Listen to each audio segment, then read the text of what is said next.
Good morning, everyone. This is Ida from Coldwell. I am a local real estate agent in the state of Minnesota, plus a property manager. And I am been doing this business for over a decade. And we are here with Peter Jerf to talk about a bunch of crazy questions that has been hitting us left and right, especially since we've been on social media. So Peter, introduce yourself and then we can go from there. Yeah, my name is Peter Jerf with Custom Made Mortgages. We are licensed in the state of Minnesota. And just a disclaimer, all of this is general conversation. It is not an extension of credit or anything like that. If you wanted to go over that with us, please give us a call. So just have to say that. So You're good. You're good. So give us some hint, what's going on with the market first. Yep. So this week, every month, there is updated reports that come out. This week is the jobs report information. And so yesterday, we had the JOLTS report, which is the job openings report. That came in lower than expected. So, which means the economy's probably slowing down, at least from that metric. And that did help the rates a little bit. So yesterday we had a positive rate movement. Today, starting yesterday and today, the Federal Reserve, who indirectly controls mortgage rates, they don't directly control it, which is a common myth.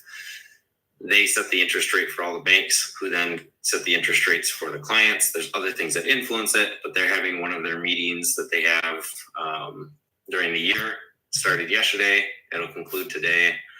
Sometimes they cut rates or they raise rates at these meetings. That's when they do it. But right now, nobody's expecting a rate cut today. The big news that will happen is after that meeting, the chairman will come out and basically give a summary of what they talked about and what he wants to tell the public. So based off of his comments today and what he says, the market will react to that. So if he comes out, and he's usually very careful with his words. Ida laughs at me because I'm somewhat careful, but he makes me look like I'm just saying whatever, because he's very, very, and they will analyze every word he says. If he says the economy is doing good, they'll treat it different than if he says the economy is doing well. So they hyper analyze these things. And so we usually see some movement throughout the afternoon. And then by the end of the day, going into the following day, things kind of usually level out to where they're going to end up. So today doesn't seem like it'll be a huge meeting, but they will be listening to his comments to see what he thinks about the economy. If he makes it look like it's doing really well, if he makes it look like it's solid, or if he makes it sound like things are possibly getting worse.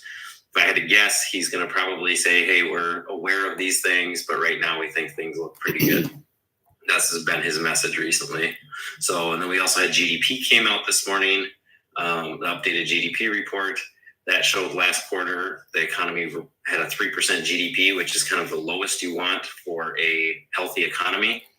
However, if you dig into that, there's a lot of, we'll say, games being played with the numbers to try to make things look better. And so there's kind of a counter argument that things aren't nearly as good as the GDP numbers look like, because all these numbers are equations. So they're like, all right, we're going to pull this information, we're going to pull this information, we're going to add it up. We're going to adjust some things based off of the time of the year, what's going on in the economy, what's going on in the world. And so a lot, like the end number is not just like 2 + 2 = 4. It's like 2 + 2 plus right now, because it's the summer, the economy usually is busier. So we're going to add -1. And then because the world economy is not doing great, we're going to add another -1. But because our tariffs are going up and we made a lot of money, we're going to add +3. So they start adding their own equation in. So there's a lot of debate if that 3% number is legitimate. So yeah, I'll let other people, you can debate that all day long. If you want to go on social media, you can find that debate. There's lots of people talking about it right now. So, and then tomorrow is the Challenger jobs cuts, which is how many people were laid off in the last month. And then also PCE is tomorrow, which is the personal consumption expenditure, just looking at on the personal side of it, how much people are consuming. that usually shows the more people are consuming, that usually means the more money they're spending. That means the economy is probably doing better because people are spending money. And then we also have our weekly jobless claims. So how many people were laid off last week, and also how many people are still laid off. So lately, the number of people being laid off per week is going down slightly, but the number of people that are continuing to stay laid off for a longer period of time has been going up. So eventually those two usually go together. It's kind of weird to see one going down, one going up, but that usually means we're at an inflection point where things are changing. We might be going like this, and something's happening where one of these two numbers is going to change. Either the long-term numbers are going to change and start coming back down, or the short-term numbers are going to start going up.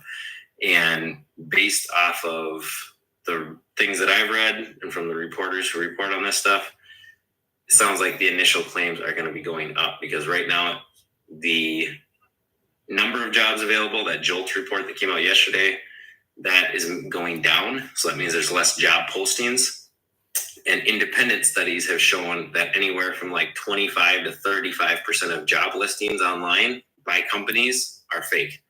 They're doing that to look like they're busy. They know everybody, and stock investors and other people like that look at those numbers. So it's like for my company, if I go post 10 job listings, like, oh, wow, Peter's company's growing. He's trying to hire 10 people. But then they never actually hire anybody for 9 of those jobs.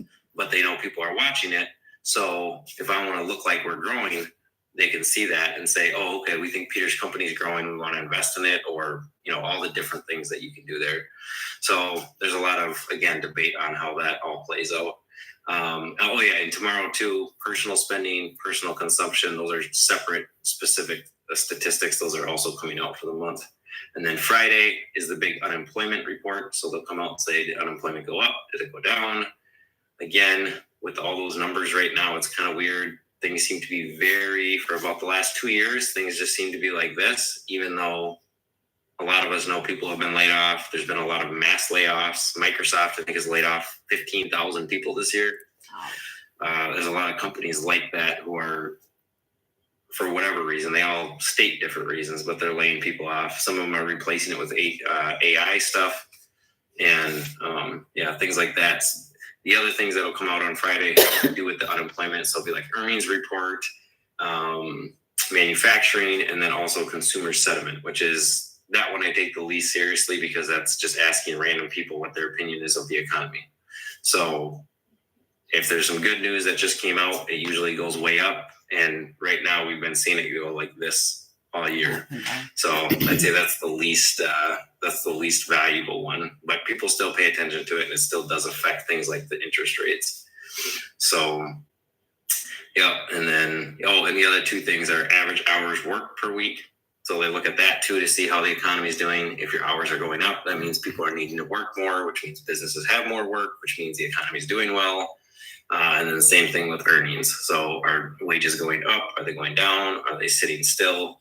And that type of thing. So this week is a very heavy week on mortgage interest rate related news, I should say. So, yeah. Perfect. You are so tiny and I cannot see you, so I fixed you up. Perfect. So I know July, I think, we, the past 2 weeks, there was a lot of question about like the process of this. What is this? What is that about buying a house? And some of the questionnaire about lending as well. Miki was here. He helped me out, especially this past weekend, this past Sunday, when we were on TikTok. So today we are going to be answering most of the question that Peter received and I received about mortgage. Like, it might be high level explanation, but we wanted to go from the basic and going higher. So we will have might be 2 to 3 minutes for each of them that to try to explain and plus come up with the scenario. So just an incident I wanted to tell you. I had just had a client from a different state reach out to me yesterday regarding, can I mute you, Peter? Yeah. Oh, I'm sorry. You typing. I love it. Okay, so she reached out to me and says that, hey, I got pre-approved with this lender, but this lender is not in my state. It's in a different state. And then my real estate agent asked me to, if she wants to change a lender, because the lender that the real estate agent worked with, he or she is in that state. And then she mentioned that to her that there is, I think $8,000 or $10,000 down payment assistance. So then she reached out the agent, loan officer, the loan officer that worked with her agent. And when she asked certain question like, hey, if I apply with you, would I get the down payment assistance? And what she keep hearing is you have to apply in order for you to get approved. Then she asked that that down payment assistance, what is it? Just as if like I am approved, what kind of loan it is. So she mentioned to her that the loan officer, it is an FHA loan, and but the buyer already approved a conventional, and that's what she wanted to stick with. Then she goes like, okay, no, if it is an FHA, I don't want it to apply. But the lender keep pushing her, the buyer, oh, you should apply and see if there is anything that you can get out of your, whatever loan that you can get. So I'm trying to understand, Peter, when I know I always say that trying to hire, interview and hire whomever lender that you wanted to work with, or whomever else. ጠይቀሽ ነዋ ላስወጣሽ። እየተመራመርኩኝ እኮ ነው አይዳዬ መግባት አቅቶኝ እንዴት እንደሆነ። Okay, let me mute ላድርግሽ። እሺ, hold on. She goes like, I don't know how I got it, but she's trying to figure it out to get it. So as you know me, I always say, hey, before you hire a realtor or a mortgage lender, mortgage broker, whatever, find a way to, who they are and see what kind of option that you have out there. And are those people are really willing to work with you, or they're there to make money? So with this incident, the lender would not budge any information about if she can get any kind of down payment assistance until she apply. But she asked several questions. That's why that loan officer mentioned that to her, that, hey, that down payment assistance, it is under FHA loan or financing.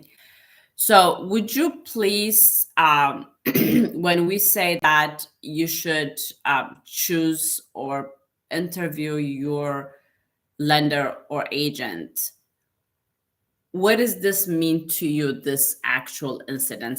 Just that I have heard it yesterday evening. The girl was so frustrated. She doesn't know what to do. I told her that to just stay with whomever that she got approved with first and see if they have anything. But I'm just confused with that. I just want you to give me a heads up.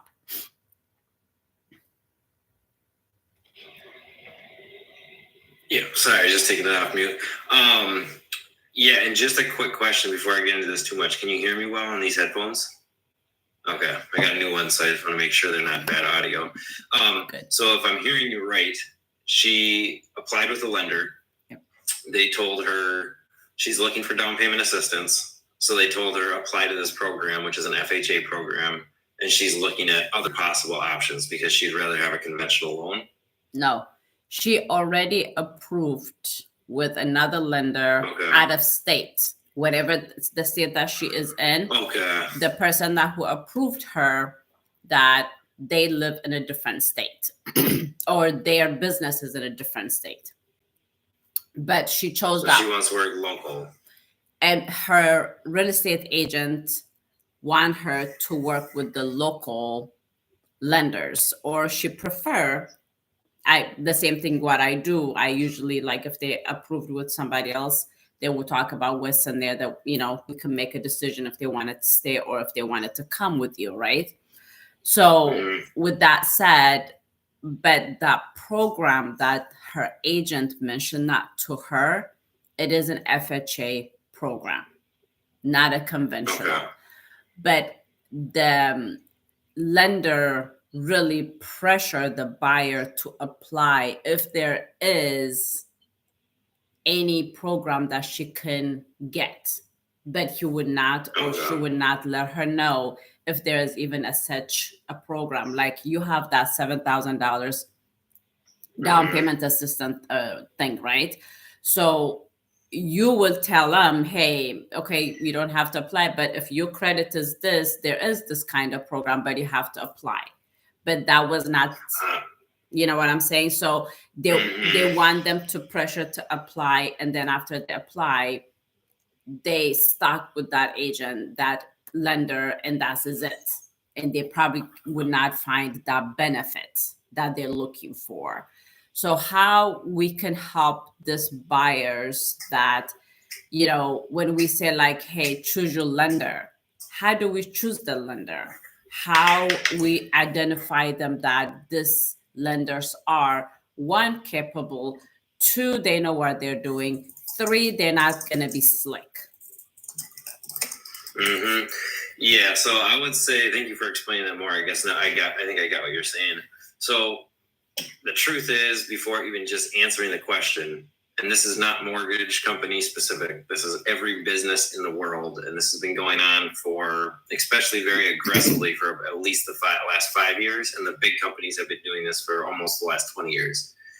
Data is king. Everybody wants data. Right now, there are companies being bought for billions of dollars that are not worth that. There's a sale recently. I won't say the names because I don't want to get into opinions on that, but a lot of professional analysis estimated that the company who bought them paid 5 times too much for what that company is actually worth. And it was in the tens of billions of dollars. The reason why is because that company has a lot of data. And that's what everybody wants right now. So in every sales meeting in America, and any business that's working directly with customers, or even wholesalers that are working with companies, they want data. So when you call a lender and you ask them questions, most loan officers are taught you need to get them to apply, because now we have your name and we have your contact info. Yeah. So now we can set you up in our CRM. We can send you emails. We can call you. We can send you information about what we can offer you. Now we have like a foot in the door. It's like, now you know who we are, so we can keep sending you offers like, hey, call us about this, call us about that.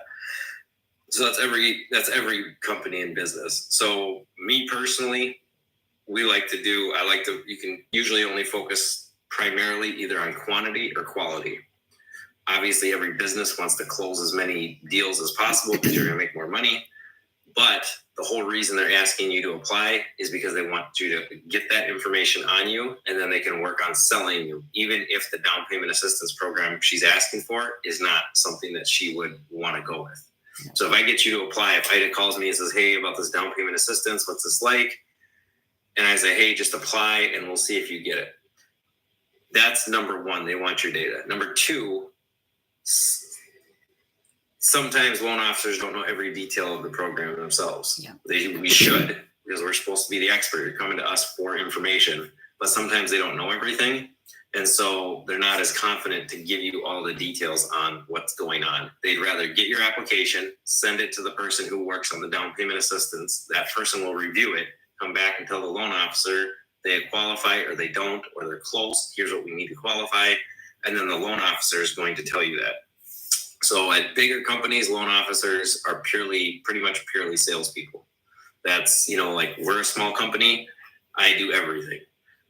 We recently hired somebody to help us with that, but we're still a very small team and we're all involved together.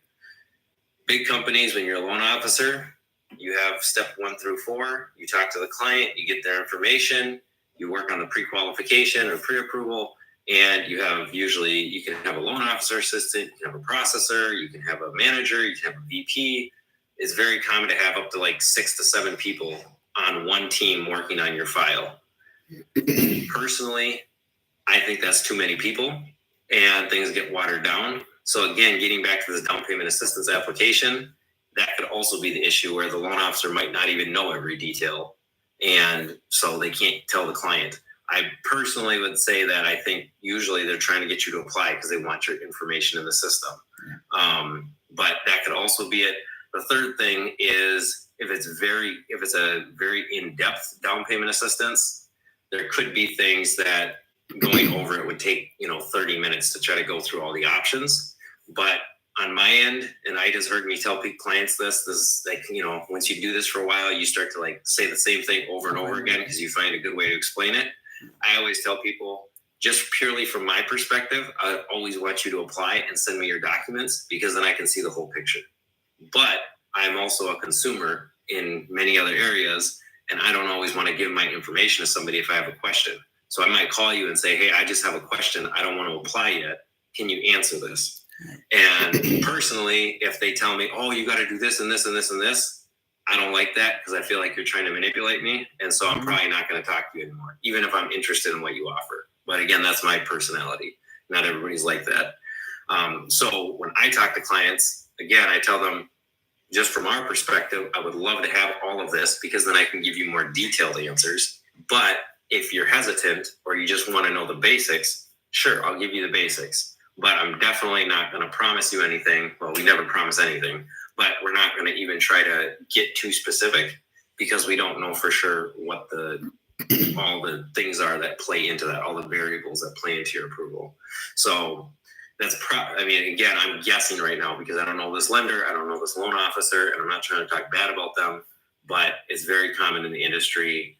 They're told by their bosses, we need the client's information because that information is very valuable. And even like I mentioned, that other company, they're not even doing well, but because they have so much customer data, millions of people's data, they were able to sell the company for way more than it's worth. And that company was majorly struggling. The thing that saved them was that data. So, and that's the future. Everybody wants data on everybody. Yep. So that's the short answer is I'm guessing that they want her to apply so they can get all her information. On the plus side, they would also be able to give her more accurate summary of yes, you do, or yes, you don't look like you would qualify for this. Yeah. But the bigger issue from a loan officer standpoint that sticks out to me is if she's approved conventional usually is a better loan if your credit's over 680. Again, there's many things that play into this, so it's not always true, but that's basic terms. Usually conventional is better if you have at least 680 credit. So if she's already pre-approved or pre-qualified as conventional, I don't see why you would want to go back to FHA unless, again, you want that down payment assistance because everything has its positives and negatives. If you're like, hey, down payment assistance is going to give me $15,000, but FHA is not quite as good of a loan. Now you have to weigh, do I want to go conventional, spend my own money, or do I want to go FHA and get the down payment assistance, even though it's not necessarily as good of a loan usually? Yep. That is exactly what I mentioned to her. Like, look at the pro and con. So you're getting the $8,000 here, but you're going to do your prepay. It would be close to $6,000. I'm like, is it worth it? And she goes like, oh, I did not know. So this are the stuff that we want to have them, back and forth. But if we can, I wanted to ask you one question there we can add. our guest is here. They probably have some question. And Nick, if you here, I send you the invitation, so you are welcome to come. And also, we have 13 people. If you can tap the screen, like my screen, where my face is on TikTok, if you can tap the screen and push it to at least 10,000, I really appreciate it. And Peter, I'm gonna mute you. I can hear it. So thank you, though. So how do you choose a lender? I muted you already. You know, how, like... Can I ask one question, please, before we go to another topic? We're not in a different topic. Yeah, Andy, would you give us a minute? Because ከአንቺ በፊት ሌላ ሰውም አለ. If that is okay with you. So how do we choose our lenders? Like, as a first-time home buyer, what are the area that we wanted to... I wanted just to cover a little thing. Like, how do we choose our lenders? I'm sorry, so I guess I missed the question. So you want how to choose a loan type? Like No. Conventional versus FA? So right now, what I've been teaching my audience, how to hire their agent. The realtor agent? Their real estate agent, right? So to hire you, and what are the stuff that comes with you? Like what the buyers or people who wants to refinance their home, what so you're what talking they're about looking like a loan for. officer, like how to interview the loan officer? Yes. And what to focus on? Yep. Okay.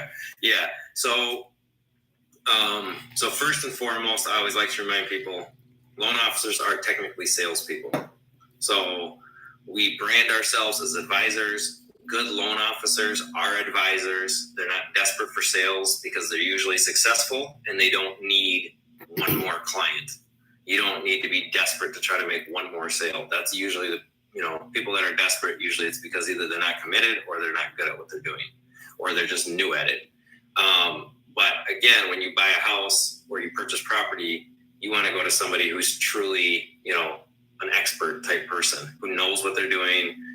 Not necessarily that they've done it forever, because the one thing about this industry is, and this is even something me personally, when I started doing the origination side, because I used to do more of the analysis side, I was sometimes a little intimidated because they're like, oh, I talked to this guy and I look him up and he's been doing it for 40 years and I've been doing it for 3 at that point. And I'm like, man, this guy probably knows way more than I do. And historically, he does. He can tell you back in 2001, this is exactly how we did this. I can't, because I wasn't a loan officer then. But in the mortgage industry, things change all the time. About every 3 years right now, things change drastically.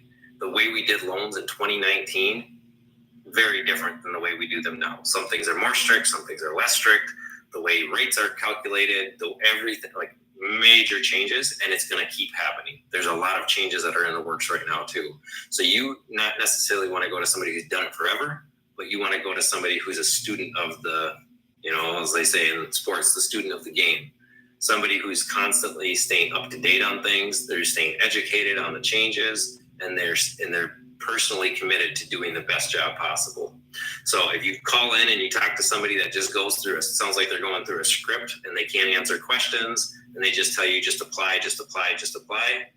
Me personally, I'm not going to apply with that person, because if you can't answer my questions and we can't have some dialogue and you can't show me that you know what you're talking about, then I don't want to trust you with probably the biggest financial transaction of my life.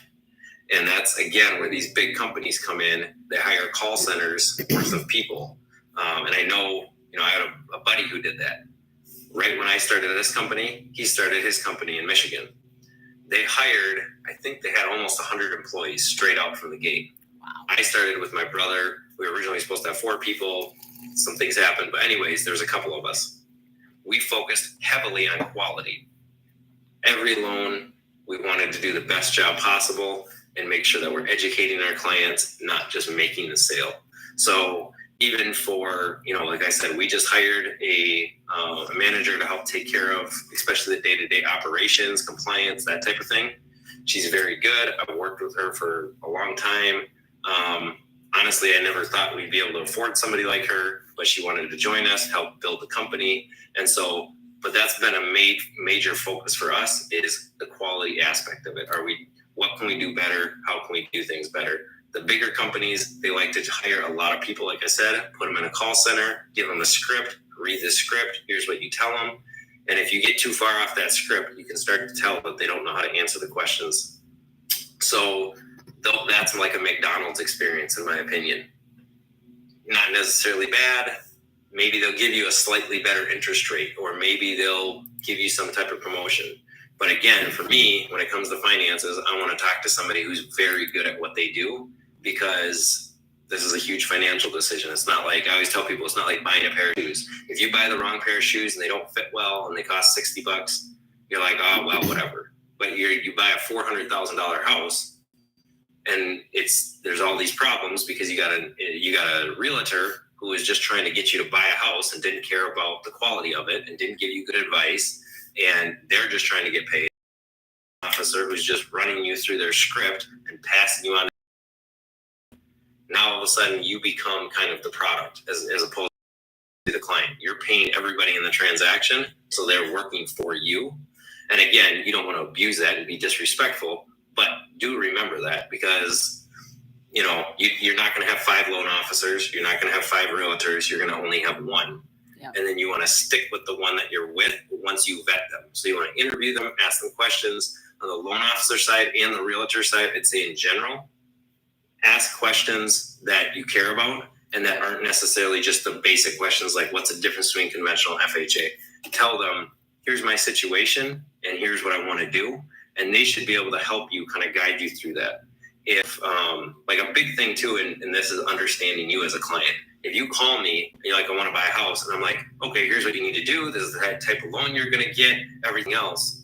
How do I know that? You didn't tell me anything yet. You didn't tell me I want a single family home in this, on the edge of town, or I want a condo in downtown Minneapolis. Like, I'm just already, it's like a doctor. They're already giving you the prescription for pills before you even told them what's wrong. So that's the biggest thing I'd say, is when you interview them, ask them the questions personal to you and see how well they are at applying it to you.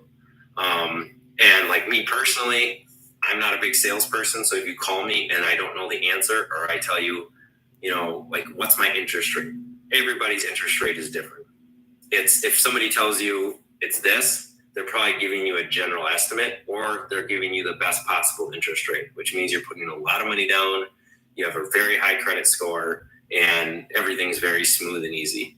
So again, this is a sales job. So this loan officers are taught, make the sale, make the connection. Make sure you get like this with the client. Now they're going to keep coming back to you. And then if things change down the road, you can always try to finesse it. But that's the biggest thing I'd say, is interview them and ask them specific questions to your situation.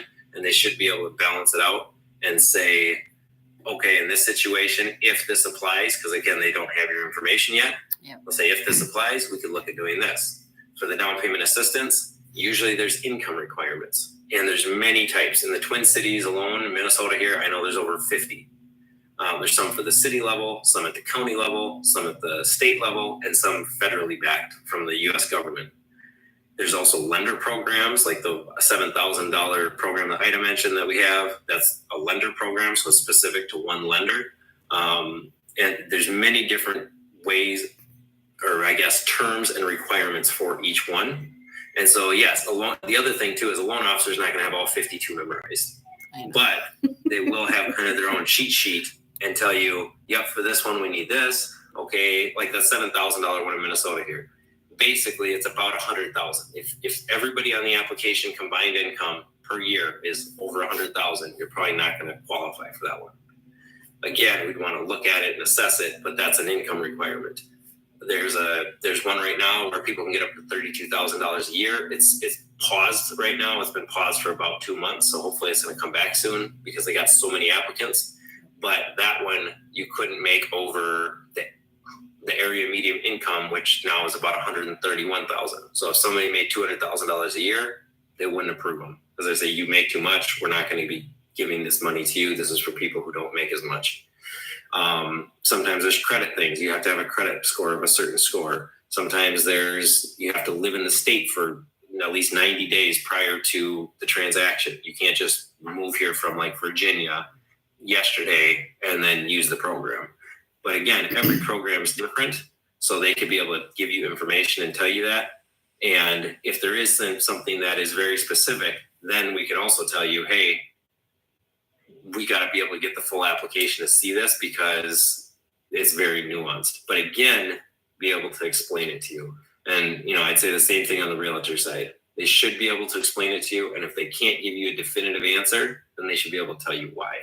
So, and we can usually tell from talking to people if they know what they're talking about. If you start asking me about, abstract art right now, I'm not going to know anything. So I could pretend, but if you know anything about it, or just from the way that I'm speaking, you can probably tell. I'm like, abstract art is I'm stumbling over my words, everything else. You can start to tell that I'm not probably know what I'm talking about. So. Perfect. Thank you. Welcome, Mr. Nick. Good morning. Hi, good morning. I'd love to jump in and just piggyback off of what Peter just said as far as how to choose a loan officer. Because, we see a lot of different things in this business. And as loan officers, we may be a little biased, but we also know how to pick out the bad ones versus the good ones very quickly. So the first piece of advice that I would love to give people is if you can get a recommendation from someone else that had a good experience, that's the first best way to go. A lot of our clients get referred to us by Ida. Now, she can't force her clients to use a certain person, but she can strongly recommend and say, hey, and say, hey, these guys are honest, okay? That's the number one key. You need someone that's honest. Because at the end of the day, whether you have a 7.325 interest rate or a 6.875, that's a loan you're going to be refinancing in the future. Yeah. The best rate doesn't matter. And if you go to a budget shop, whoever gives you the cheapest rate, you also can get the cheapest service. And to save $37 in your monthly payment, it is not worth it to work with a sketchy loan officer. You need to find someone that is honest. And by talking to them and interviewing them, like Peter says, you can get a feeling. Does this person know what they're talking about, and how are they treating you?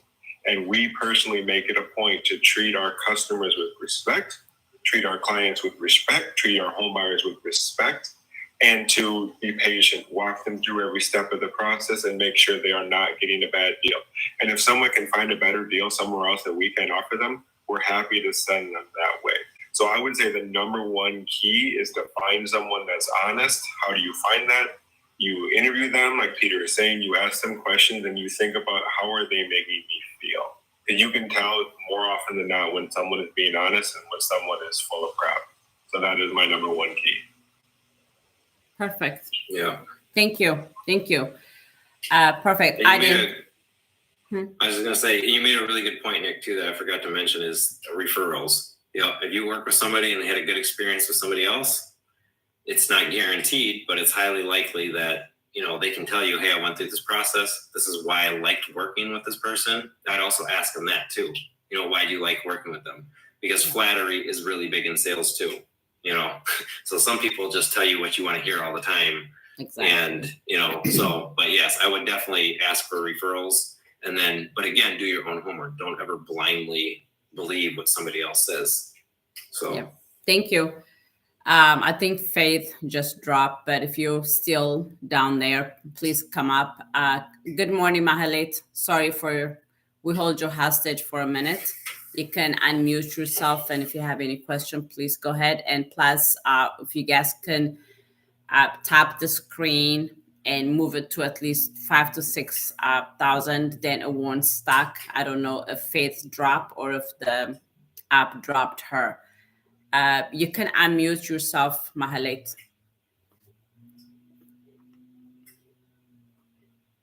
Can you hear me?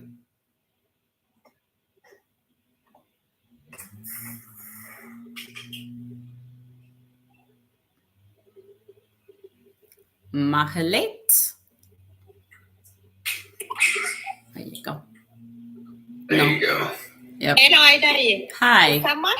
አዎ እንዴት ነሽ? እንደምን አመሻችሁ?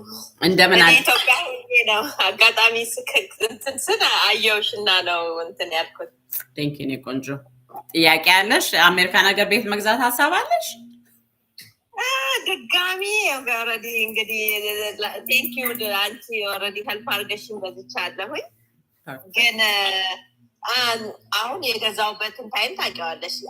ደግሜ ልግዛብል ምን ያህል ሀው ሎንግ መቆየት አለብኝ ድጋሚ ሀውስ ለመግዛት? መቼ ነበር የገዛሽ ማለቴ?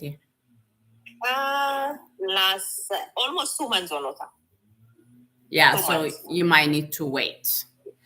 So like how long? የት ነበር የገዛሽው? ላስ ቬጋስ።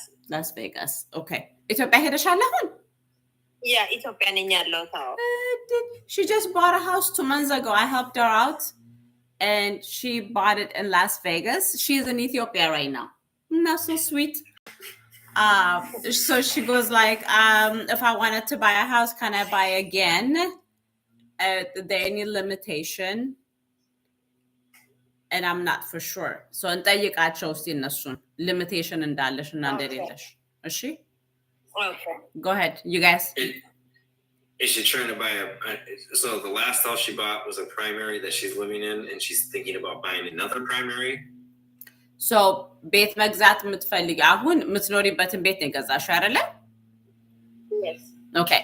So እንደገና ኢንቨስትመንት ፕሮፐርቲ ነው መግዛት የምትፈልጊ? እንደገና ይሄንን የምትኖሪበትን ሬንት አድርገሽ ሌላ ቤት ነው መግዛት የምትፈልጊ? አሁን የገዛሁትን ሬንት አድርጌ ሌላ ደግሞ የምኖርበትን ለመግዛት። Okay. So she wants to buy a primary residence again. So what are those rules? So the basic rule, again, you want to have somebody actually look at the whole thing to tell you definitively. But in general, if you bought a primary residence, you need to wait at least a year before you buy another primary residence. And at your closing, and you could call your loan officer and ask them this, they should be able to explain this to you and even show you the paperwork that you signed. But at closing, when you buy primary residence, you sign something saying you plan to live there for a year. There are some caveats to that. If you, like, let's say you had a major life event, like let's say your job moved to a different town and you're going to go move to that town now. That makes sense why you would do that. But if it's just because you want to buy another house, you sign something saying that you're not just going to go do that, because primary homes you get certain benefits that you don't get if it's an investment. The rates are better. The process is easier. If you buy an investment property, you usually need to have extra money in the bank to show that if you have an emergency, you can cover the mortgage and your expenses. All those specifics of like how much and that kind of thing would come down to you'd have to like go over those, like what's the purchase price, how much money are you putting down, that type of thing. But they don't want people abusing that, because otherwise investors could take those benefits of being a primary house and buy a new house every 15 days, every 30 days. And the reason why, I guess, to explain a little bit more, is for the primary residence, you do get better interest rates, you get better terms, and the process is easier because you're going to live. So we see that as a basic necessity. Everybody needs a place to live. So the government, the banks, the regulators, everybody's worked together to say, how do we make homes more affordable? And so that's where those things apply. Once you get into an investment property, now you're using that to make money. So if you buy a primary and then you move again 2 months later, that basically looks like that first one was an investment property. So then they're going to start to say, okay, we don't want you to abuse that. But again, you can do it every year. We have clients that do that. I know I've had friends that did that. I had a friend that did that when I was in my 20s. And by the time he was 30, I think he owned like 7 or 8 properties. Every year he'd buy one, wait a year, buy another one, wait a year. And then you can buy it as a primary. That's like a hack that some people will do, because, for instance, with primary residence, usually you can go as low as 3% the first time and 5% after that for a conventional loan. If you do an investment property, many times you're going to probably be putting down at least 15%. So that's another reason why people will buy a house, live in it for a year, and then buy another investment. But you can buy an investment property today. You can buy an investment property the day after you buy the primary residence, because then you're not living in it. But the terms, the interest rate, things like that are going to be different. Does that answer the question? Yes, thank you so much. Okay. Perfect. Have fun. Always a Shalina. Thank you. Thank you, Nima. Thank you so much. Bye. Oh, she is out in Ethiopia and having fun. I'm so jealous. Yeah. I think I need to go. I see a question in the chat. Okay. From, how do you say that first name, Ida? I don't want to say it wrong. Menge, I think. Menge? Yeah. So, yep. So the question is, can you buy an interest rate to make your rate a bit higher? So yes. So you wouldn't. So interest rate is determined by your credit score, your income, the type of property. Again, if you're buying investment or primary residence or a second home, commercial property, there's many factors that go into what gives you your interest rate, which is why I said everybody's a little bit. No, which is why I thought you were meant to say something to me. I'm saying I'm doing my sign language to tap my screen. Nick is laughing. I was like, wait, what did I do? What was I saying? Oh yeah, so the interest rate. So let's just, again, making up a number. Let's say your interest rate is 6.5. Just make it really easy. 6.5. If you take a higher interest rate, you can do that to a certain degree, and you can get what's called a rebate back. So let's say your interest rate is 6.5, and that's with no buy down.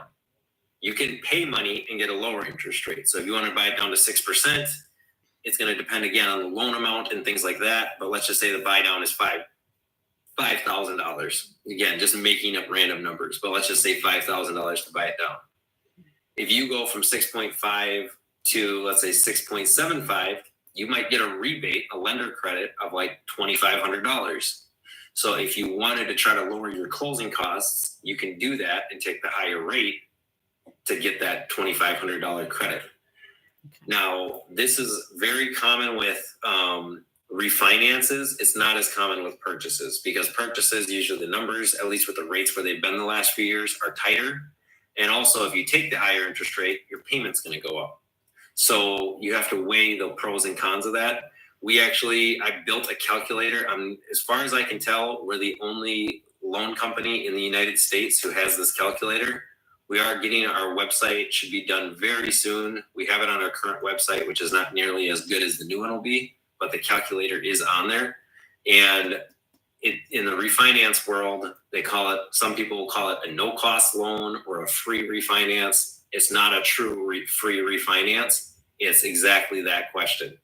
If they're giving you a higher interest rate to offset the cost of the refinance. So again, in that situation, let's say your refinance costs $4,000. And they say, all right, if you take a 6.9% interest rate, now we can give you a $4,000 credit. Your costs are $4,000, those offset. So it's a free refinance. But I personally don't like that term because I think that's deceptive. So I explained it to everybody. Most people in this industry, I might be making some people upset because they don't like people explaining this to clients because they want to make it look like they're giving something away for free. But if anyone regarding financing ever tells you something's free, my opinion, they're lying to you. Run. Because do you go work for free? And even like these down payment assistance, like the $32,000 that we have in Minnesota right now, it's forgiven after 5 years. That financially does not make sense. How does it work and why is it there? Because it's government funds. It's our taxpayer dollars that went to the federal government, and then the federal government gave it back to the state of Minnesota and said, we want to help people afford homes. And they said the two big demographics or type of people they wanted to focus on helping, again, it's available to everybody, but the two main things were minorities and low income. Because Minnesota, we have a big discrepancy between minorities owning homes and also lower income people being able to afford homes. And so it was like, hey, we're going to try to help people out. So that wasn't a bank doing that, trying to make money. that was our tax dollars being used to try to help people. So it should always make sense why something is free or why something is, is being offered to you. So, and again, your loan officer should be able to explain it to you, just like I did. If they're, oh, don't worry about it, oh, you're asking too many questions, yeah, I would run at that point. Yep, perfect. Yeah, and one more thing that Peter sort of mentioned but didn't quite hit on was when it comes to purchases, especially taking a higher interest rate for a little bit of a credit, we typically only do that if the person is just short funds like cash to close. So maybe they, using down payment assistance and just don't have a lot of money saved up. So sometimes we can make a loan work by giving them a little higher interest rate, giving them a little credit to kind of push them over the line. But again, like Peter mentioned, the margins are very, very tight. So it's not something we employ a lot, but it is an option for people that are just a little bit short on cash. Yeah. Okay. Yeah. And one thing I didn't mention about that I should have, especially when it comes to refinance, but both, is the break-even point. So let's say you're getting $2,500 back and your payment's going to go up $50 a month, or I'll say $100 a month. It's going to take 25 months for you to break even. So if you think you're going to have that loan, and again, you have the funds and you're just trying to make a decision. If you don't have the funds and that's the only option to get the house or to get the refinance, okay, then do it. But if you have the option where, let's say you have the money in the bank, but you're like, I want to weigh the pros and the cons, you can look and say, okay, if I'm going to save $100 a month and it's going to cost, and I'm going to get $2,500 back, 25 months later, 2 years and 1 month, I'm going to break even. So if I plan to have this mortgage and not refinance it and not do anything with it for 5 years, I'm going to pay an extra $100 every month for 5 years. So that's 60 months. So that's $6,000 more than I'm going to pay, but I'm only getting a $2,500 credit. Mm-hmm. So again, that calculator I built, it shows your break-even point. It says it right on there. Even if I knew how to bring it up on my phone for you guys, I'd show you right now. But you can put all your numbers in there, and then it will tell you, hey, you're going to break even in 3.2 years. And then it will even have questions on there to consider and show you the pros and the cons and say, the pros of this is obviously you spend less money at closing. The con is your payment is going to be this much higher, and it'll go through everything. You can even, I made it so you can even print it to a PDF. You can obviously screenshot it on your phone.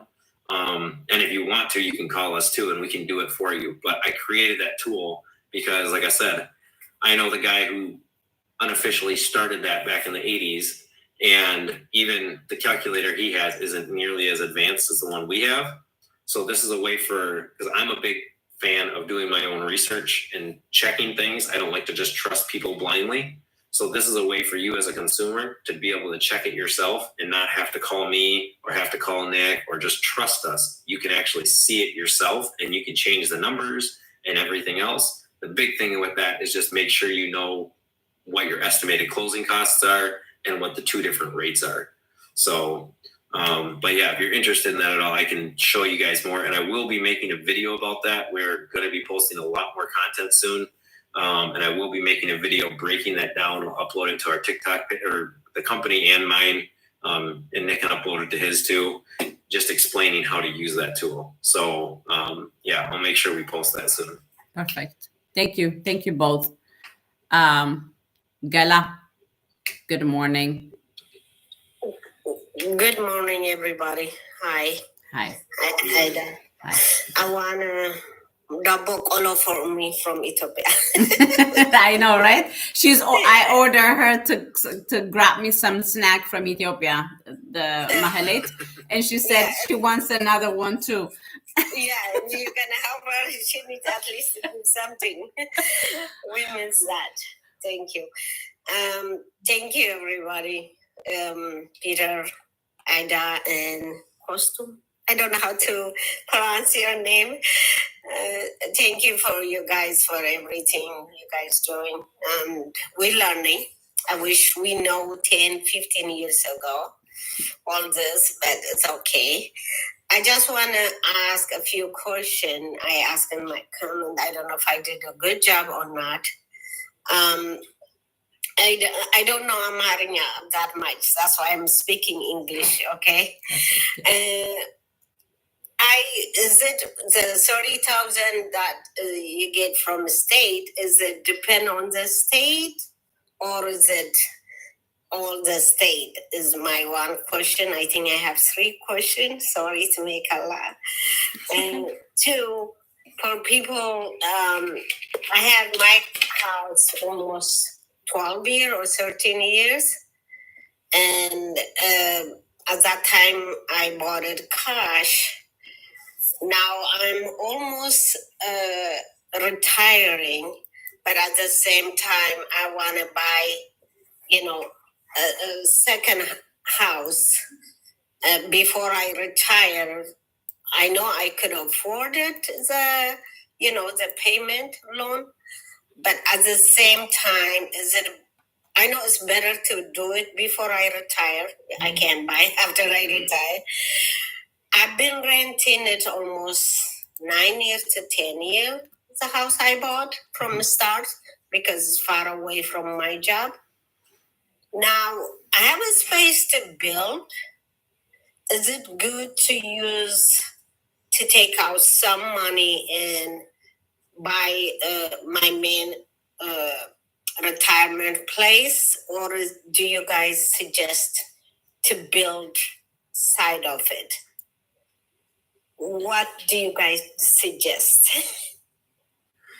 Okay. Yeah. So to answer the first question about the 32,000, so I don't know about every other state. We're only licensed in Minnesota, but I know that's a specific program to Minnesota. I don't believe every state has that. If you want to tell us where you were, we could try to help look that up. But it is one of the key aspects of that program is you need to be a first generation home buyer. So you can't have owned a house and your parents cannot have owned a house. So if you already own one, that unfortunately that wouldn't apply for you. So it wouldn't be worth really looking into that. And again, every program is different. Some of them you don't have to be a first time home buyer. This one is a first generation program. So you, like I said, you and your parents cannot have owned a house. I think there's one caveat, which is if you guys lost the house to foreclosure, then you're still eligible. But so I think that wouldn't really apply to you in this case. And then as far as buying another home, there is a way to do loans based off of how much money you have in the bank in like retirement accounts. It's called asset depletion. However, we're a broker, we're not a lender, so we work with a lot of different banks. You'd probably want to call a broker.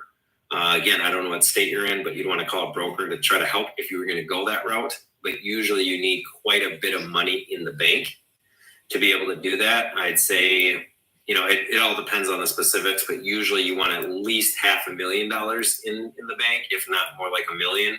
I think the few that I've done like that, usually they had at least $1 million in their retirement and everything else, because we take that income and we divide it by a certain number of months, and that's how we calculate your income in a basic sense. It's more complicated than that, but in a basic sense.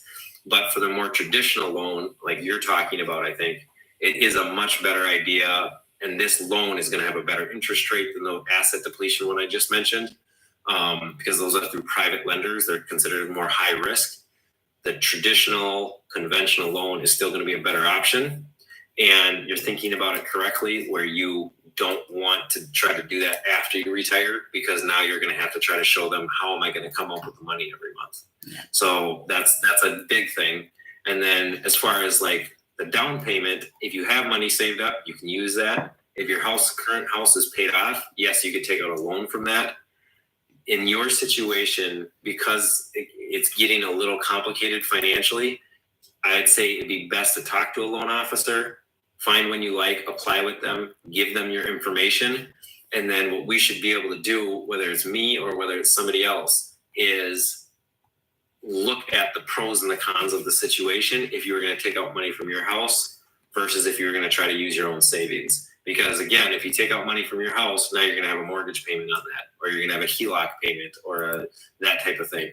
So now that's going to lower the price point of the home you can buy. Now, again, that might lower it from $1 million down to $800,000, and you're only trying to buy a $500,000 house, so you're good. Or you could be trying to buy a $500,000 house, and we could look at it and say, okay, well, if you take out the mortgage on your other house and take a lot of money out, now you're only going to be able to buy a $450,000 house because you have this extra payment. But the money you're taking out of the current house, that might also raise your limit if you're taking a lot out. So there's I guess that's getting kind of complicated, but there's multiple variables. And when you move this one might go up. When you move this one might go down. So you'd want to talk to a loan officer, have them look at everything and be able to tell you for sure which one's a better option and explain the pros and the cons, because all options are going to have some benefits and some negatives. And so what we do as a loan officer is educationally, from an educational standpoint, is get your information, look at all those, and then say, here's the top 2 options or the top 3 options. Here's why this one's better than this one. Here's why this one's worse than this one. And then the big thing is your priorities. Which one do you prioritize? Do you want to take more money out of your house? And maybe, because again, like, you want to also look at your total debt. And that's another thing where a good loan officer is not just going to look at the current house. They're going to look at your total debt. And one question that we usually ask people is, do you care more about spending more and having a lower monthly payment? Or do you care about spending less and having a higher payment? Some people, like I have a client right now, he's probably got about $400,000 in the bank. He doesn't want to spend all that though. So his payment's going to be a little bit higher. I had another client a couple months ago. They had about $250,000 and they spent all of it because they wanted to get their monthly payment as low as possible. So that's where, if you apply with somebody and they have all your information, they can show you very specifically, this option's better because it's going to save you $282.19 a month. This option's better because you can spend $100,000 less, but your payment's going to be higher, and those type of things. So hopefully that wasn't too complicated, but does that make sense? Yes, it does. Thank you. I'm from California. I had one question too. Did you say that you've rented your current house out to someone else the last 8 or 9 years? Yes, and they just left, so I'm thinking, what should I do?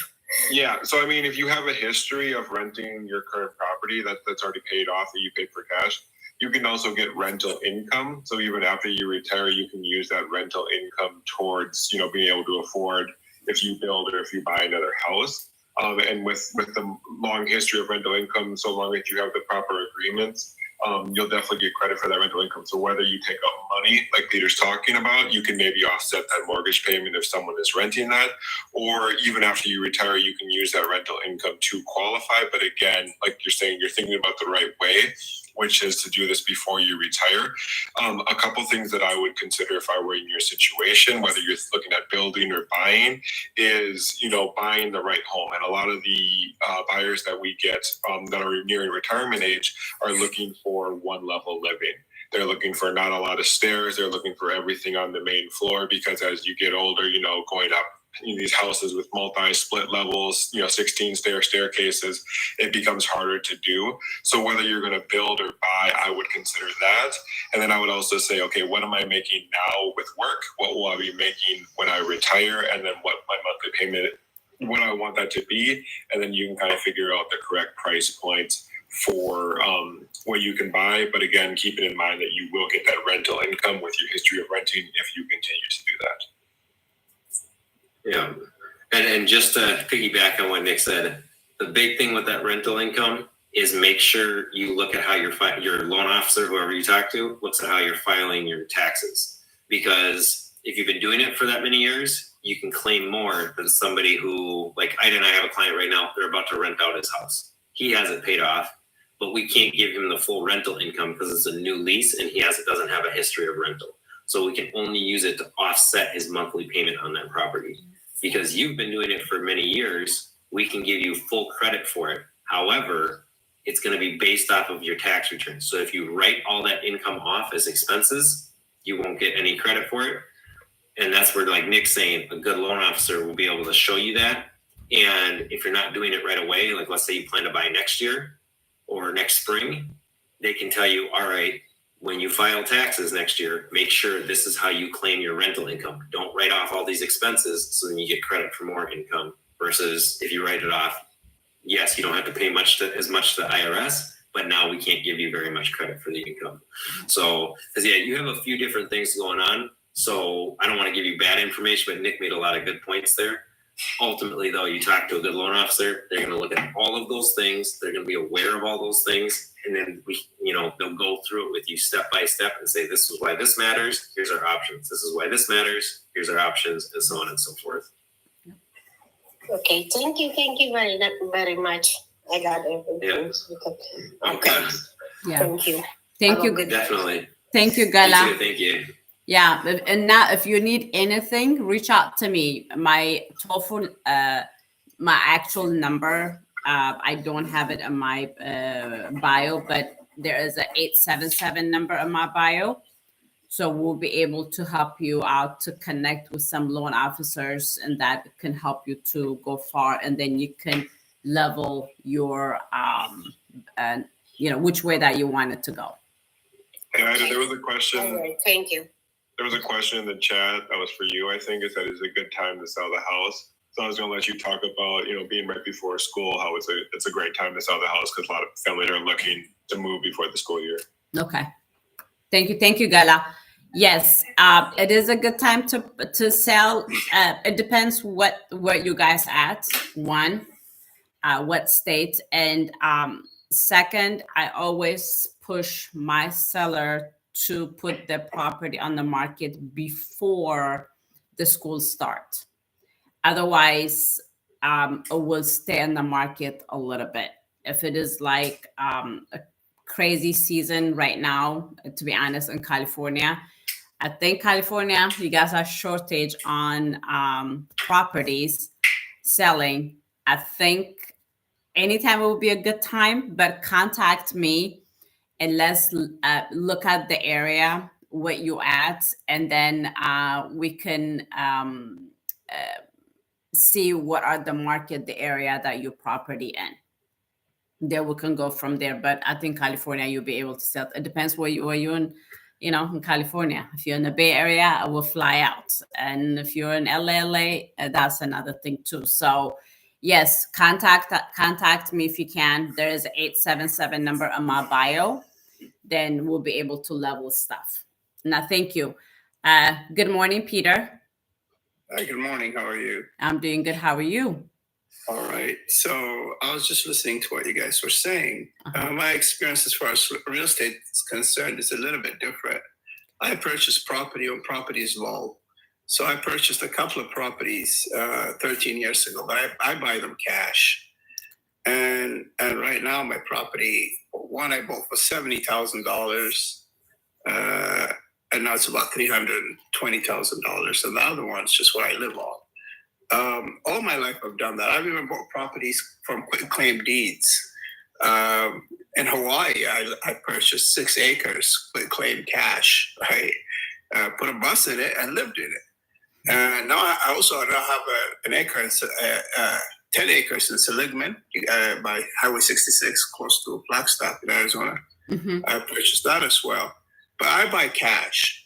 But the thing I want to say is, you were making a comment, this is a good time to sell. If you sell right now, in just the last 3 months, the dollar has fallen by 3%. I mean, selling right now is not a good idea as far as I'm concerned.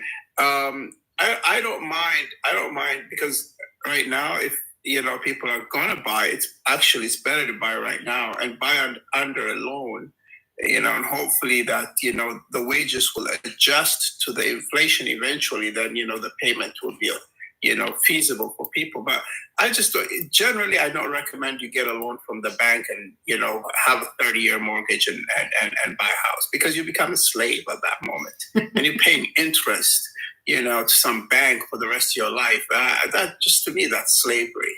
I think people should should buy property cash. They shouldn't put their goals to an extreme where they buy a very comfortable house where they cannot afford. They should do like what I did. I started with buying quick claim deeds, and living in them. And then, I worked my way up there. I used to own several duplexes in Jackson, Mississippi. I started small, from the bottom of the barrel. Now I live in a nice city, nice town, nice state, and all my properties are paid off. And so that's my experience. I'm not a real estate agent. I'm just an average person, but that's my experience in life. Well, Peter, I appreciate you saying that, Peter. I'm going to jump in and you can go. But the first thing I would say is, absolutely, I was at an open house last weekend, and there was a lady that came through. Realtor was talking to her, and he said, and if you need anything, you can talk to the financial guy, whatever. She's like, I don't want a mortgage, and I thought, like, no one wants a mortgage. Everybody wants the house. No one wants the mortgage. And if everyone could do what you did, it's a good advice, and I absolutely agree. But since that's not a reality for everyone, that's why we exist. And again, we do it as openly and transparently as we can to make sure that people are getting the best deal that they can. But yeah, ideally, no one would have a mortgage, and we would have different lines of work. But since that's not everybody's reality, here we are. All right, Peter, you can go. Right. Yeah. So just let me add a little bit of what you had to say very quickly, and I'll get off the panel. Just for example, people have to think. For example, if you purchase if you had purchased a $250,000 property 50 years ago, let's just say in Orange County, California, right now it's worth, let's just guess $800,000. The taxes on that, just the yearly taxes on that is about $5,000 a year. Just fathom that, $5,000, which is $500 a month on rent. So people have to choose. First, when they purchase property, they have to think, okay, how much is my taxes going to be? How much is it going to increase every year? So even if you're buying a house in California right now, it's ridiculous because every month you're still going to pay $500 a month to the government. That's not a house. So one has to think, okay, I'm going to buy a property where taxes are cheap. I'm going to buy property where, property is fairly cheap and, life is a little bit more comfortable and easy. And so people put themselves in debt without knowing. Why would you buy a house for $800,000 or $1.5 million and be, in debt for 30 years? It makes zero sense, absolutely zero sense. I think people have to put the standard down and see what they can afford and live within their means. That's the problem, is that, people don't know how to live within their means. And that's why, people are always in debt. That's my guess anyways, but who knows, man? I don't know too much. No, I would say, no, you're bringing up some really good points. So, I mean, I don't know if you know who Logan Montashami is. If you want to find him, he's on Twitter is where he is most often. He's the leading housing analyst for Housing Wire. And they're probably the top publication when it comes to a lot of this stuff, or one of the top ones. But he always tells people, he's like, if you have to ask and he was a loan officer for a while. Now he's an analyst, obviously. He always says, if you have to ask somebody if you should buy a house, then you shouldn't, because you should know why you're buying it, to your point. And, I say, in a perfect world, yes, you're going to buy where things are cheap. You're going to try to cut expenses. And that's again too, or like, raising kids. I'm trying to raise my kids to know all of this stuff ahead of time, because the sooner you learn it, the more you can apply it. If you learn it when you're 40, you have 3 kids and you're kind of pigeonholed into the career you're in, you can't move out to the middle of Phoenix or, 2 hours outside of Phoenix into a random piece of property and live in a bus. That's just not you're going to get your kids taken from you. But, you make a lot of good points though, because one thing that we really preach, and one thing that I got the certified mortgage advisor certification and things like that, is to really educate, because this business has become a lot of just selling. It's just try to sell, get people into these mortgages. And there's, I've talked about this many times. There's a program here in Minnesota. It's called Minnesota Housing. It's not a bad program, but it's a 0% down payment assistance loan. And I've seen people with like 105% loan to value when they close on the house. They don't have to put a lot of money down, but they're already 5% underwater. And, I always tell people, like, if that's really what you have to do and you need to buy now, and there's a good reason for that, sure. But budgeting is a major part of it. And every once in a while we lose clients because they don't like us talking about that. But our whole thing is, we're going to try to help manage your debt in the most intelligent way possible. And again, if you're, like I got a guy right now, he's 23, single, and he's talking about kind of what you were doing and what a couple of my friends have done since we were younger. I didn't, because I was more risk adverse, so I was a little scared to do it. But looking at buying up cheaper properties, my one buddy that I mentioned earlier who did it, he'd buy cheaper condos, things that he knew he could fix, the floors, painting the walls, all of those things. He'd live in it for a year and then start renting it out, get it to cash flow. And now he's probably about 40 years old. I think 7 of the 8 properties he owns, I think it's 8 now. He might have more actually, but I think he has 7 of them are completely paid off. He doesn't need to work. He could just purely make money off of those things. So the sooner you learn this, the better. And like everything, the more financially disciplined you are, and the better you're going to be long term. And also, you know, they always say like live poor so you can make money. The stingiest, or, you know, the most financially conscious people I know are all multimillionaires.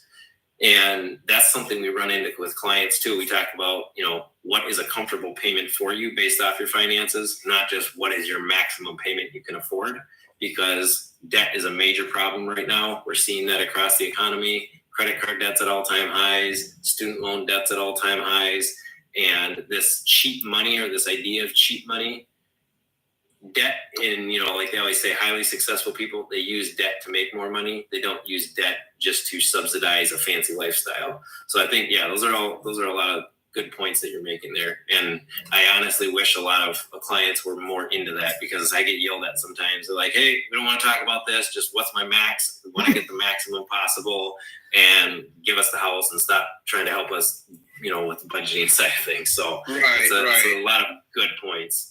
Right, you know, because look, you know, I come from a North African background. You know, so you know, I understand. Though, you know, I didn't grow up back home. I might grow up in the United States. I understand, you know, how you know, the level of, you know, of poverty that there's back home. So I completely understand. Like in America, you know, a lot of people do not understand. First thing they have to learn is how to budget money and what money is about. You know, most people are just, you know, I'm frugal, but I'm not stingy. You know, I mean, definitely my kids went to college, good universities, and they live a good life, right? But at the same time, I understand the value of money. You know, I've never purchased a $200 shoes. You know, I've never done that. I've never spent money on, you know, brand names. Right. And if I invest on something, I do invest on things. I don't invest on brands, you know, because just that's subjective. Right. So that's one thing. That the problem is, you know, people are propagated through the media to think, you know, to spend money, not to understand money. And they don't teach children the management of money. So when they grow up, they you know, I mean, you spend. That's the thing. Mm-hmm. But even right now, I have to tell you, to be honest about it, if you ask me, purchasing properties right now in the United States, it's the worst thing you can do.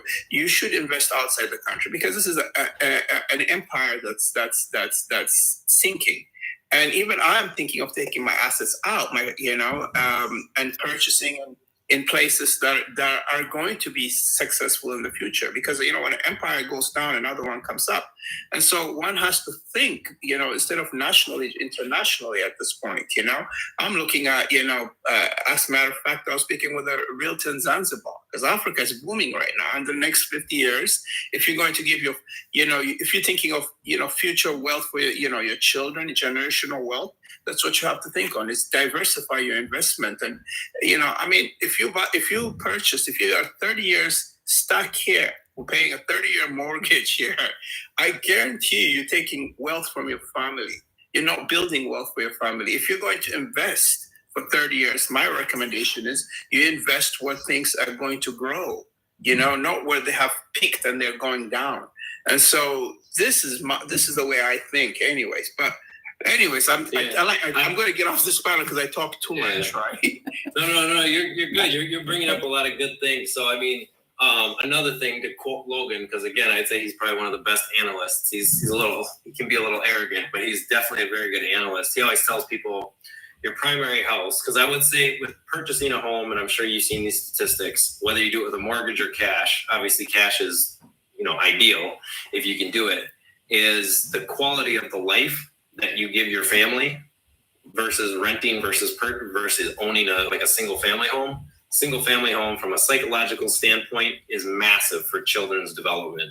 But again, you're weighing the pros and cons, because I mean, like you're talking about with investing, and yeah, we could get into the whole like dying empire theory and all those, but that'd be another 5 hours. We could probably talk about that, because I have a lot of, I like where you're going with that, but I think that's not for this conversation.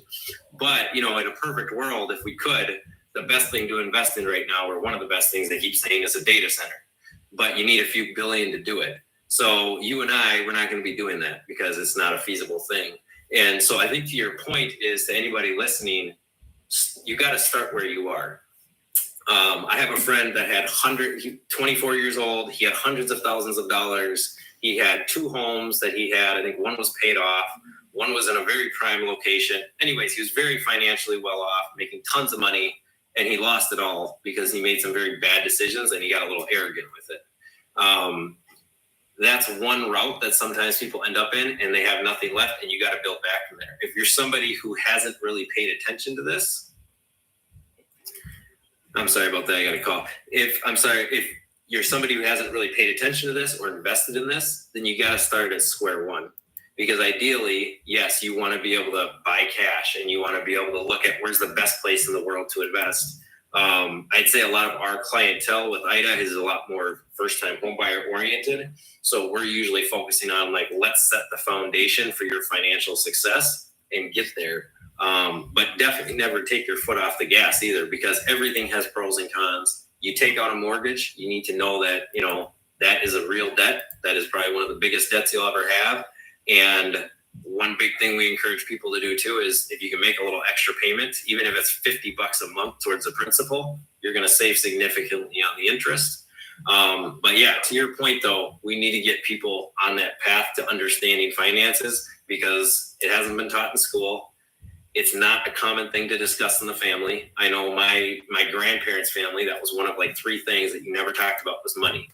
Well, there's issues that came up with that later on, because you got to be able to talk about uncomfortable things. But today with the internet, even with the AI stuff is far from perfect. So don't just blindly accept it. But you can research a lot. You can Google a lot. There's all these first-time homebuyer courses. There's free budgeting things that we can do. And again, it comes down to education. So to your point, whoever's listening, wherever you're at, whether you're a millionaire that has a very successful business and you're looking to truly invest, or you're somebody who's majorly struggling with debt, you'll need to start where you are and help, call somebody, call us, call somebody that helps with debt management type of thing and say, how do I get to here? And this is my goal and this is my timeline. Because the other thing too is like, how much pain can you handle, or how much extremeness, I guess. If you're a single 25-year-old, you can get very frugal with your budget and you can make a lot of quick success. If you're 45 and you got 5 kids and you already have a ton of debt, that's probably going to be a little bit more difficult to get out of. But if you stay committed to it and you find people that are willing to help you and educate and learn and grow, that is, the whole Jim Rohn thing. You got to invest in yourself more than you invest in anything else. And over the long term, the longer term you do that, the more successful you'll be.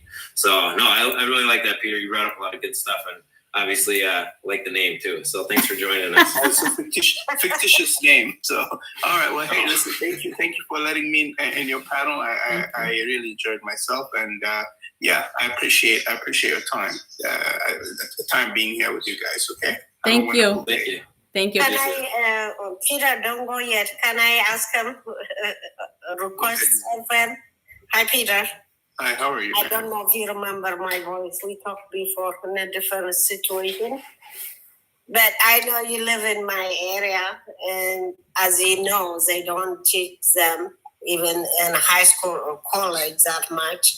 So could you please, since you have time, can you open some YouTube or TikTok and teach our young people?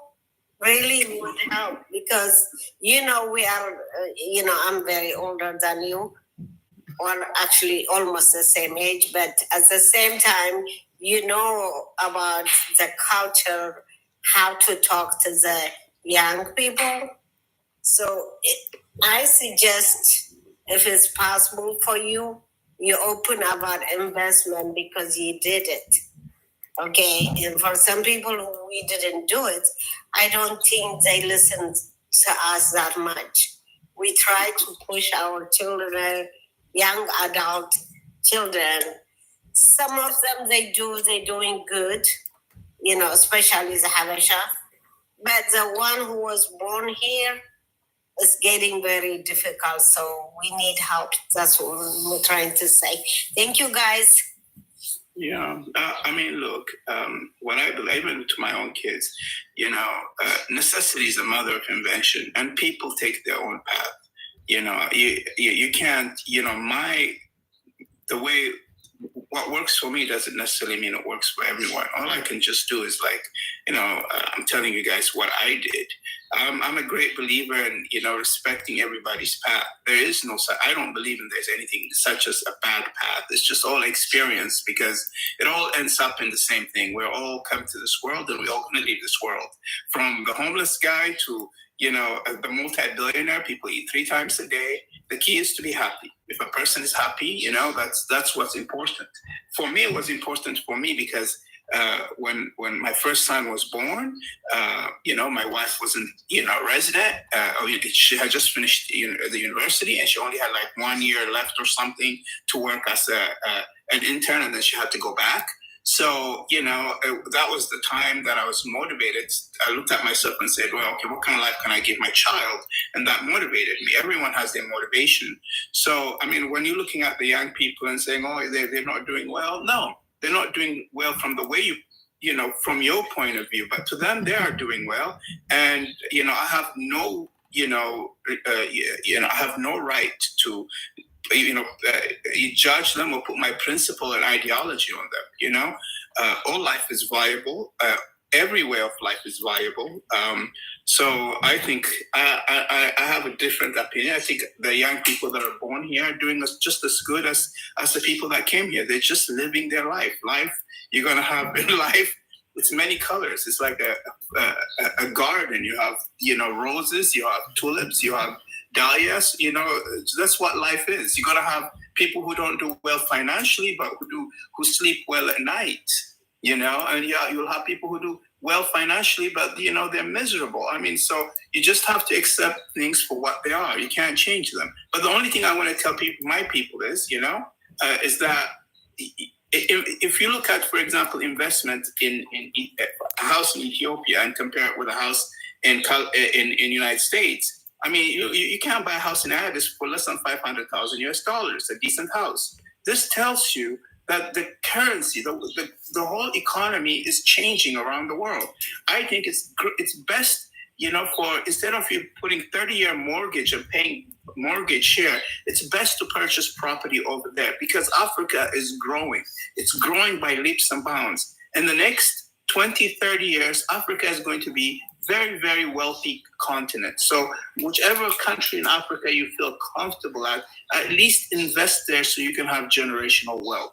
That's why I advise people from Africa. With that, I have to leave. Thank you so much, everybody. Thank you. Thank you so much for coming. Yeah, just to add a comment on what he was saying too about the investing in Africa.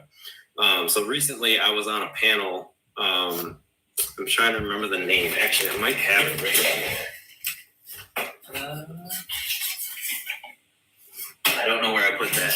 But that was about a month ago at the University of Minnesota for this Center for African Development, or actually it wasn't the Center for Africa, it was the department at the university that handles that. So they had leaders from Africa, including government officials, the university, professors, things like that all came there for this roundtable event to talk about that. And so, because I'm not an expert on that by any means, but one thing they were talking about is, yes, there's amazing opportunities in Africa. They're also talking about, and my wife is from Thailand, she talks about this all the time, because I want to buy land there because it's the #1 tourist destination in the world. In a perfect world, who knows what things will be like in 30 years, but I would love to retire there because it's absolutely gorgeous. I think it's Costa Rica, Hawaii, and Thailand to me are the top most beautiful places in the world. They're all about the same, slightly different. But one thing she always talks about too is you want to look at the local government. And this is one thing in that panel that came up too with these nonprofits that are trying to help people. One of them was talking about there's been millions invested for years, but because of the corruption over there, nothing's really happened. So that's, I'd say you want to, again, yes, you want to invest where things work, but you also want to make sure that you're doing your due diligence. Yeah. And everything Peter was just saying, I think highlights the bigger picture is be educated. And the way to be educated is, yes, you can go out. There's more resources now. There are free resources out there. And with the internet, easier to access. You can access it from your couch. Unlimited amount of information, good information. But you're probably not going to find it all on like TikTok. This stuff is good to be a starter, to hear information and be like, they're talking about this, they're talking about that. But then go find true experts. Don't just, or follow up with the people on TikTok who can truly talk to you about it. Don't just watch 30-second TikTok videos or 5-minute or, TikTok live, and that's all you get. This is a starting point. This is how to kind of like put the ideas in your mind. But we always have to invest in things ourselves. My background is in analysis. I love it. And me personally, I've taken many topics. I've taken like 5 years to research it, especially before I had kids. I would spend every Friday night, even in my early 20s, instead of going out and partying, I would go and spend usually from like 7, 8 o'clock to about 2 a.m. I would study and I'd have a topic. And like I said, 5 years, I would study that topic. And then Saturday, I would spend somewhere between like 4 to 8 hours studying that topic, because I was always like, all right, everybody else is off going drinking and partying. I'm going to invest in this. So when I'm 45, 50 years old, I can get ahead. Yeah. And, again, this is all about investing in yourself and learning, because right away, like when you're talking to us right now, if you don't know much about housing, we could be telling you things that are wrong and you wouldn't know. If you've been studying this for 5 years, you're going to know a lot. You're not going to know everything, but you're going to know a lot. And if we start getting too off the rails, you're going to be able to tell right away, like, that doesn't sound right. Or there might be another, kind of like Peter was saying, there's pros and cons to everything. Some people have a lot of money. I know a few people personally, they have more money than they know what to do with. They could buy anything they want. They go out and buy very expensive stuff, like hundreds of thousands of dollars, just on a whim, because, I want to go get that $200,000 car. So they just go buy it cash, just like that. And some of them are very, very unhappy people because they've traded everything in their personal life to get that money. So the point of that is you want to balance this stuff out. And I typed a name in there, Jim Rohn, just so you can see how it's spelled. He's passed away back in 2009, but he's the person I always recommend first and foremost to people just in general, because he has if you look him up on YouTube, make sure you don't look at the AI stuff, because I don't know how accurate that is, if somebody's just making up words for him or not. But if you look at anything that has like his live video, you don't need to watch it. You can just listen like a podcast. But one thing he always talks about, and he stole this from people before him who had long passed away, is work harder on yourself than you do at your job. And he talks about being 25. He did a year of college and dropped out because he thought he knew everything. At 25 years old, he was married. He didn't have enough money to pay his bills. He had debts, everything else. And he had a mentor who had dropped out of school in 8th grade. But this guy understood how to be successful in life, especially financially, and told him, you always got to work on yourself. And so if you go check him out, it's a very good starting point and ideas and what to think about. And the other part of that I challenge you is, if you have either close friends, a spouse, a significant other, is talk to them about the ideas. Because if you both start talking about it, now you're going to actually start to have this energy where they might see it different than you, and you can debate things. And then always be like, I don't know about that. Let's look it up. Okay. Is this a legitimate source? What do they have to say about it? I never thought about it that way. Now your mind's working. And when it comes to personal finance, when it comes to personal development, when it comes to your overall quality of life, because that's really what buying a house is. You're trying to improve the quality of your life. And both, like I said, you have kids, living in a home psychologically is much better for them. There's many studies on that. So you can't put that into dollar terms, but we all love our kids and we want to see the best for them. So, and again, you got to weigh things. If you can't afford it right now, that doesn't mean you're a bad parent. But like Peter was saying, motivate yourself. I have 2 boys now. I always tell myself everything I do is for them. Like, what I have to do right now, this might suck, or the next year or 2 might be painful, but I'm not doing it for myself. I'm doing it for them. And to me, that makes it worth it. And that's where your priorities match up. Because if you're just doing this to get rich, if that doesn't really motivate, if maybe some people that really motivates them. Making money, they can go all day. Me, I'm not really like that. I'm like, I want to build something for my family. But find that motivation for you, focus, and then be disciplined. And I say start out with Jim Rohn. He's really good at just helping you start to think about those things. So I know we're getting kind of off the housing thing, but yeah, that's, I think, yeah. What you're talking about though, Peter, what fictitious people, Peter was talking about, what we do these TikToks for, what Ida has talked about a lot is education, right? And Gala, you're exactly right, where we are trying to educate not only our buyers, but also people that we don't meet, people that we can't help, but also the next generation. Anybody that finds these videos is welcome to listen, welcome to ask questions.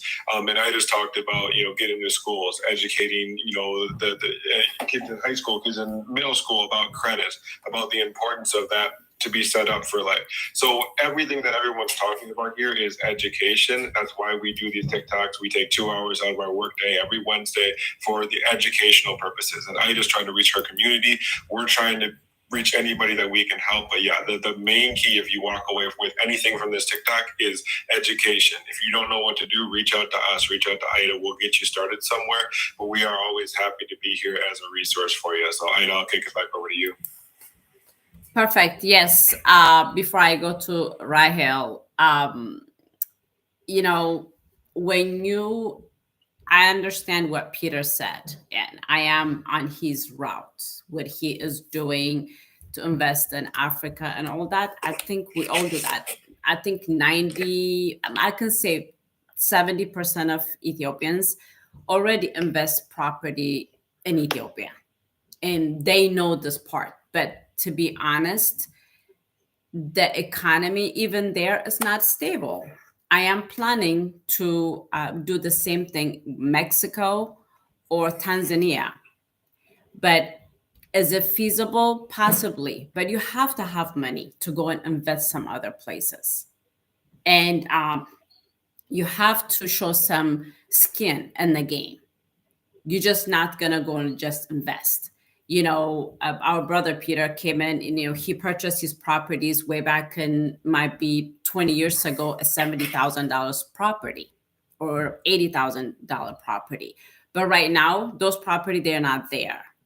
So to me, when I purchased property here, when I was really young, 22, 23 years old, I did not know what that is. So when you purchase and understand the process, and also you don't have to be stuck on 30 years. There is no such a thing. You can refinance and change your terms. So there is a lot of game that you guys can play. But for me, I understand his position. I am the route that where he is in. But before we know that, our kids gonna go and overseas live, I doubt it. But having the stuff back home or some other places, yes. But if I die, it would be so hard for my kids to go and grab that property and own it. So there is a lot of politics and overseas too. But with that said, it was a good subject that we talked about. But yeah, it is a good thing. There is a positive and negative. It goes with it. I don't see negative, but you have to think twice. If I'm here, yes, we pay taxes. We have to pay tax. There is no but or if or but. But we lived in the property. So there is something that has to take place. Beside that, I don't know, but let's ask Rahel if she is still around. I think I see her. What do you call it? She's paused. She's paused. Yeah. So, Rahel, can you hear us? Yeah. Well, and while we wait for Rahel to join us, I guess okay, she dropped off. But yeah, to the point of everything we're saying, to boil it down and make it very simple, is know your pros and cons and know your priorities. And how do you know those things? By knowing yourself. Again, like me right now, I'm not, like Peter said, he bought some property kind of out in the middle of nowhere, put a bus on it, lived in the bus. I have 2 boys and my wife. My wife is going to smack me if I tell her this is the idea that we're going to go do, because we're not at that point in life. When I was 25, I thought about not living in a bus, but I actually thought about doing that, and I was scared away from it, from people in the mortgage industry that I worked with who had been doing it a lot longer than me, that told me, don't buy, it's a bad time, everything's falling apart, the home prices are going to crash. This is in 2010. We just had 2008. 2010, a lot of laws changed. What happened in 2008 cannot happen again. So that's another tip. Anybody that tells you that 2008 is going to happen again, they don't understand the mortgage industry, or not just mortgage, real estate. They're severely confused on a few things, because all those things changed. Now, again, property values could go down for other reasons, but what specifically happened in 2008 is that can't happen again. Everything's changed since then. But getting back to the main point is, know your priorities. Me with 2 kids and a wife and where we are in the business I have, I've always worked on cars ever since before I could drive. I've swapped more engines in and out of cars and things like that. But I don't go do that on the side. When I was in college, I sold cell phones, I sold tablet, or we didn't really have tablets then. I sold laptops, I sold cars, I worked security full time. I had like 18 different jobs. I hustled everything. And I would find it cheap or broken, fix it. Right now, though, that's not worth it to me. What's worth it to me is investing in my business with this mortgage stuff.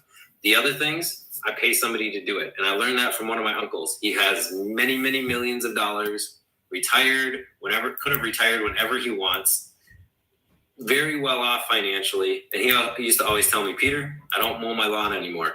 I kind of like mowing my lawn, but if I stay at work an hour later and do work, I can make $100 to $200. If I go home and mow my lawn, and if I stay at work and do that, and then I pay somebody, I pay him, at that time it was like $20 to mow his lawn. He's like, even if I only make $100, I still made $80, and I did what I know. So all that to say is, don't let this overwhelm you.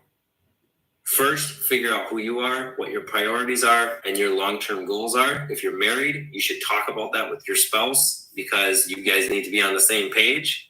Because again, like if your spouse wants to live in a mansion and you want to live in a very small house to save money, you need to figure that out. Ida and I have had those clients. It's brutal, but you got to figure it out.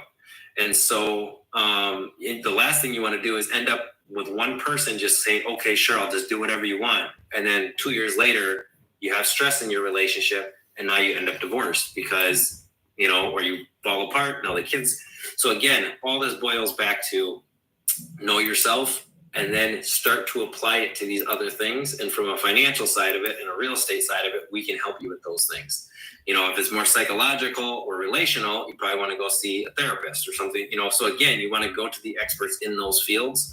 But remember, nobody cares about you as much as you care about yourself. And as our old partner, Ali, used to say, he's like, nobody truly cares about you in this world except for yourself and maybe your mama. That's what he used to always say. And to just illustrate the point is like, nobody's going to bend over backwards to help you succeed. Yep. And while it's scary and everything else, you got to put yourself out there. And if you get around good people, they will see that you're doing that, because all of us have done that in certain areas, and they'll respect you for it, and they will help you, because a lot of us like to help other people. We get a good feeling from helping people. Most people do. So if they see that you're honest and you're hardworking and you're trying to do the right thing, they will also help do that, and you'll be amazed by the opportunities that come. You just have to stick with it. And like my personal thing is, I always say, you got to be humble, be honest, and be disciplined. Because if you're humble, you can be honest. And if you're honest and humble, you can see reality for what it is. Yep. And then you can get better. Because if I tell everybody I'm the best loan officer in the world and I don't need to learn anything, I'm going to get worse, because now I have an ego. I'm not pushing myself. I'm not developing. But if I say, I need to keep getting better, I need to keep learning and keep growing, now that's going to start to come off in the way that I talk, in the way that I do my work, in the way that all those things. And again, you just want to, that's where you start with yourself. So yeah, I won't keep going because I could go on for another hour about that. I know. Yeah, thank you. We have more questions that we can answer next week. I know we just started. We got we did only, I think it might be 2 questionnaires. I really wanted to talk about next week, if that possible, the interest rate and the APR. What are the difference? I just literally got an email from another buyer in Las Vegas. Her interest rate is 6.3 something, but her APR is 6.9. So is it FHA? No, it is a conventional. He's probably paying points. So we wanted to talk about that because that is something that I want my people to understand. What is APR? Why? What is this? What is the interest rate? Why the APR is higher than the interest rate? How we can define it. So stay tuned. I can say that. We got to talk about more detail. This is why we do every Wednesday, like our sister from California said, our kids does not know who born and raised in here and how we can empower them. That's why we start doing English every Wednesday. Then in Amharic, I am doing that for like 3 to 4 hours every Sunday in the evening time from like, I think 6:30 Central Time. Last week, I think this Sunday we went up, I think around like 11:30. There was a lot of questionnaire and there people were asking questions. I was reading the question that I received through email and by DM me on TikTok. So you guys are welcome.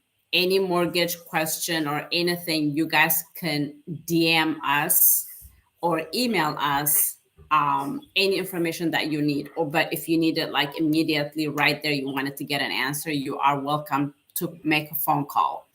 So the reason that we do this thing on Wednesday straight in English, because there are kids that who born and raised our kids. My kids right now have 2 adult kids, so scary.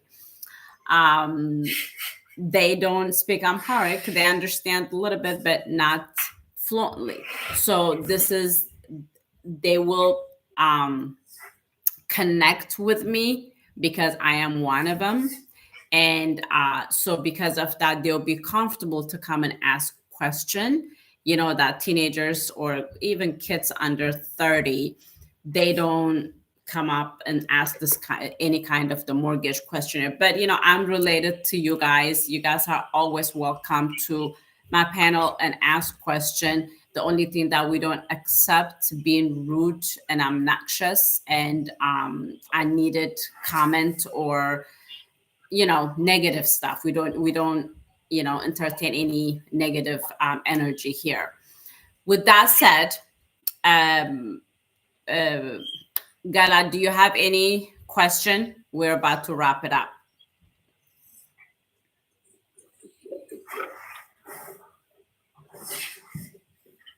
Okay. I don't think she have any question. And thank you so much for coming. I really, really appreciate you. And, you know, if you have any question, reach out to us. Perfect. So I will. Can I just say one more thing? That's what I was about to ask. Go ahead. So, not to make a shameless plug, this is like this is a mortgage coaching thing, but just to like reiterate the point about trying to get better is I've been doing this for a while. We have all 5-star reviews on Google. Like I could sit here and pretend like, man, I got it. I don't need any help. You know what I've done. You've seen my resume. Like I could sit here and act like that, or I can say I need to get better. So like this is something I never joined these type of things. It's a coaching group. I always get scared that it's more gimmicky than real.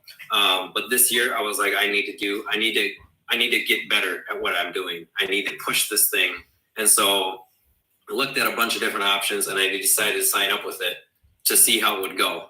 And so like every Wednesday at 1 o'clock, we have an hour-long meeting with some very, very successful people in the industry, but they're also focused on work-life balance. They're also focused on not just pushing the client through, but giving you guys a good, high-quality, valuable experience.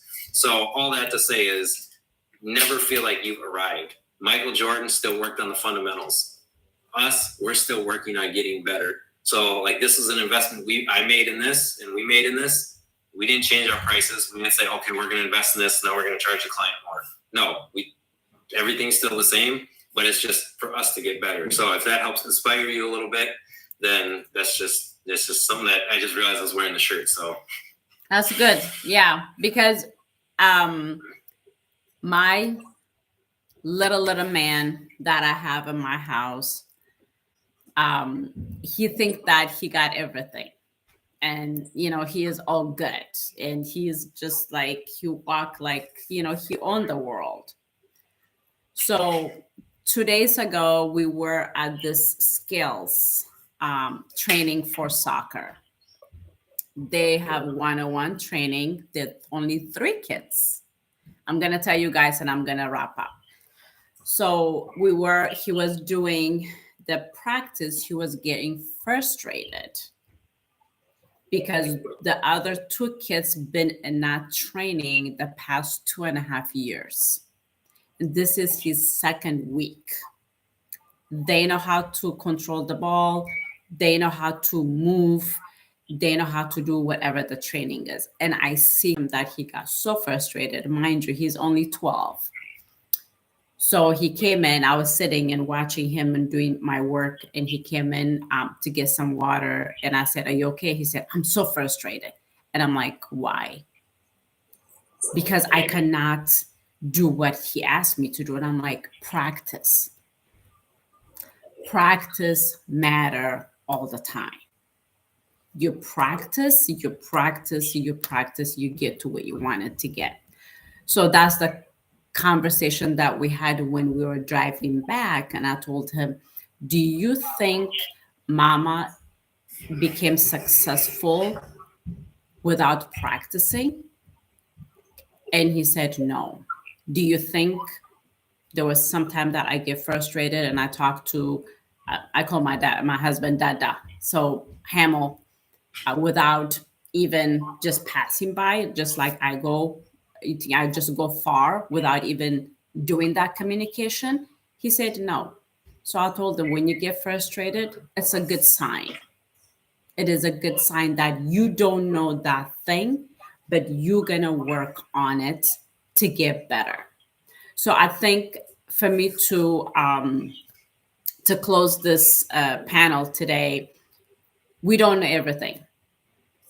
We learn, we get trained, we make a mistake, we drop, we get up, we drop again, we get up, and life is just like that.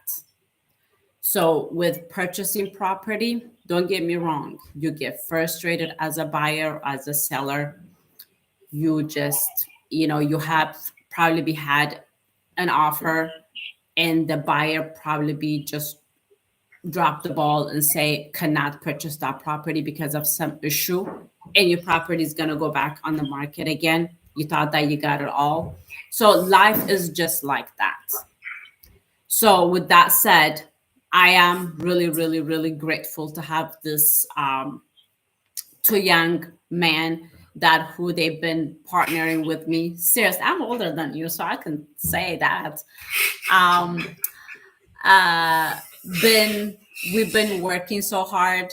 We fight, we argue, we do this and we do that, but at the end of the day, we are still moving forward. So I want you to ask question. If the agent or the loan officer don't give you the answer, run away. That is my rule. Run away. Because if they're not committed to you, and if they are not representing you, if they are not truly telling you the truth, what the road or the route that you're going to be going, that means those people are not for you. And you can cancel them anytime. That's the rule. That's how we're living a contract life. You cancel and you move on somewhere else. With that said, me, myself, and Ida, I love what I do. My name is Ida. I am with Coldwell. I am a licensed real estate agent plus a property manager. And I do work with residential and commercial as well. And if you have any question, buying, selling, whatever, I'm here to support you. Then I will pass my mic to Mr. Nick. Then we'll finish up with Peter. Thank you so much, Ida. Thank you for hosting these TikToks every Wednesday. My name is Nick. I am Peter's brother and business partner. I'm a licensed loan originator in the state of Minnesota with custom-made mortgages. And the one thing that I'll say is, if you get any value from these sessions, please, recommend us to other people. Share the live. Tell people, hey, go check them out on Wednesdays, because they're gonna have something they want to talk about, whether it's conventional versus FHA, whether it's down payment assistance, whether it's interest rates. But we'll take any question related to life, related to housing. But again, like if we say, hey, we're so great, come watch us, it's not going to be effective. But if you are able to share with people and recommend us, that goes a long way. So the one plea I would have is, if you know somebody that could benefit from these, please share it with them. We're always happy to help anyone that comes along. So I will pass it to my brother, Peter. Thank you all for joining us. Yep, and like Nick said, my name is Peter Jerf with Custom Made Mortgages. We are very thankful to have you guys here. Always feel free to ask questions in the chat. You can also message us during the week at any point and send us questions that maybe come up, even if it's 2 a.m. in the morning, because I know my notifications are not on at that point, so you're not going to be waking me up. But you guys can send us questions, anything that comes up, even comments, or even say, hey, I went through this situation. What is your opinion on it? Or, anything. And if we really can't do it or it's too complicated, we'll follow up with you afterwards. But the whole point of this, like Nick and Ida were both saying, to provide education, to help, and to make also, especially a lot of times with this stuff, it's very overwhelming and it's hard to get started. So sometimes something like this too, you can just join, start to hear even the terminology, the basics of it, and hopefully that helps your anxiety go down a little bit. And also know, we're not the only three. Ida's not the only good agent. We're not the only good loan officers. There's other good people in the world too that are going to be trying to help you. So whether you come to us or somebody else, there are good people to help you. Just be aware, just like everything in the world, be aware, because not everybody's good, but most people are willing to help. So thank you for joining us, and we'll see you guys next week. Thank you. I'll see you guys hopefully Sunday, 6:30 standard Minnesota time. Thank you so much, you guys. Yeah, I have to run and do some crazy stuff. They're moving some furniture. I think they're rearranging my house. I'll see you guys. All right. See ya. Bye. Bye.